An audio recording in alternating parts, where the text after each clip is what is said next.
بسم اللہ الرحمن الرحیم۔ میرا آج کا موضوع مراقبے کے بارے میں ہے، جسے میڈیٹیشن بھی کہا جاتا ہے۔ مراقبہ دراصل ایک ایسی ریاضت کا نام ہے جس میں ہم اپنی تمام تر توجہ اور ذہنی صلاحیتوں کو ایک نقطے پر مرکوز کر کے اپنے آپ کو اپنے حال میں شعوری طور پر زندہ رہنے پر آمادہ کرتے ہیں۔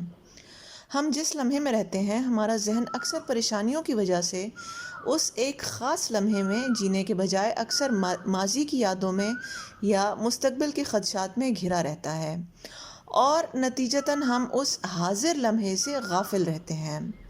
وہ حاضر لمحہ اپنی اصل کے اعتبار سے برا نہیں ہوتا، مگر ہماری فکر مندی کی عادت یا اینزائٹی اس لمحے کی مٹھاس کو ہم سے چھین لیتی ہے۔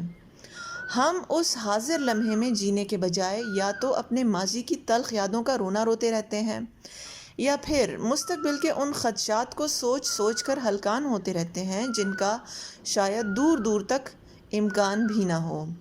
غرض یہ کہ اس حاضر لمحے یا حال میں نہ جینے والا دراصل اپنی زندگی کا لطف کھو دیتا ہے۔ سائنسی اعتبار سے جب انسان اینزائٹی کا شکار ہوتا ہے تو دراصل اس کا ذہن اپنے آس پاس کسی خطرے کو بھانپ کر پورے جسم کو اس خطرے سے نمٹنے کے لیے تیار کرتا ہے۔ اس مقصد کے لیے اللہ نے ہمارے دماغ میں ایک خودکار نظام تیار کر رکھا ہے جسے آٹونومک نروس سسٹم کہتے ہیں۔ یہ خودکار نظام خطرے کو بھانپتے ہی دل کی دھڑکن بہت تیز کرتا ہے، خون کو جلد اور ناخنوں سے وقتی طور پر کھینچ کر دماغ اور آنکھوں وغیرہ کی طرف رواں کرتا ہے جو زیادہ اہم اعضاء ہیں۔ سانس کی رفتار کو بھی تیز کرتا ہے تاکہ جسم میں توانائی کی پیداوار بڑھے، پٹھوں کو سخت اور مضبوط کرتا ہے تاکہ بروقت حرکت کرنے میں کام آ سکیں وغیرہ، یعنی جسم کو مکمل طور پر چوکس کر دیتا ہے۔ جب خطرہ ٹل جائے تو یہی خودکار نظام جسم کو اپنی عام حالت پر واپس بھی لے آتا ہے۔ اب پتھر کے زمانے کے انسان کے لیے، جس کو جنگلی جانوروں کے بیچ بھی رہنا پڑتا تھا، یہ خودکار نظام بہت فائدہ مند تھا کیونکہ یہ اس کو خطرات سے بچاتا تھا۔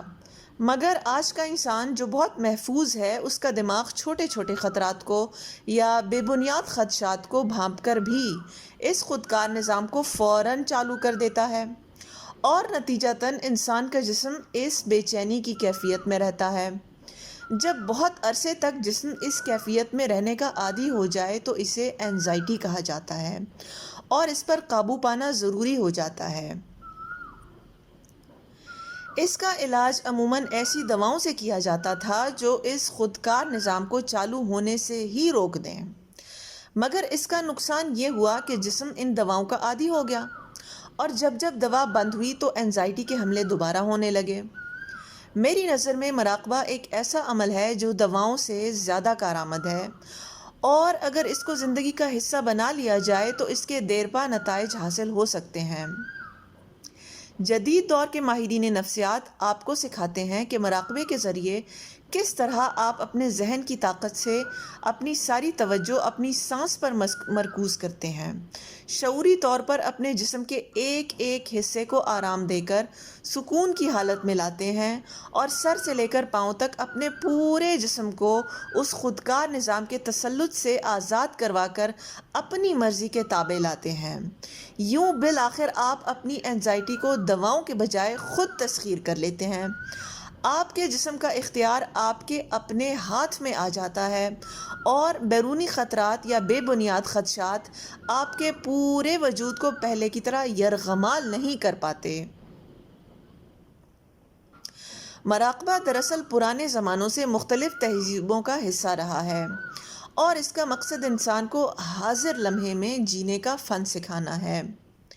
ہمارے مذہب میں بھی اللہ نے قرآن میں اپنے قریبی بندوں یعنی اولیاء اللہ کی ایک خاص صفت یہ بیان کی ہے کہ نہ تو ان پر کوئی خوف ہوتا ہے اور نہ ہی وہ غمناک ہوتے ہیں۔ یقیناً یہ وہ نیک لوگ ہوتے ہیں جو اللہ پر اپنے مضبوط توکل کی وجہ سے مستقبل کے خوف کا شکار نہیں ہوتے، اور اس کی بنائی ہوئی تقدیر پر اتنے زیادہ راضی ہوتے ہیں کہ ماضی کی گزری باتوں پر بھی غمناک نہیں ہوتے۔ غرض یہ اپنے ماضی اور مستقبل سے بے نیاز ہو کر حاضر اور موجود لمحے میں جیتے ہیں، اور اپنی شکر گزاری کی عادت کی وجہ سے سکون کی دولت سے مالا مال بھی۔ اللہ تعالیٰ ہمیں اس بات کی توفیق دے کہ ہم بھی اولیاء اللہ کے نقش قدم پر چل سکیں اور اپنی اور دوسروں کی زندگیوں میں آسانیاں تقسیم کر سکیں۔ آمین۔ آپ کی توجہ کا شکریہ۔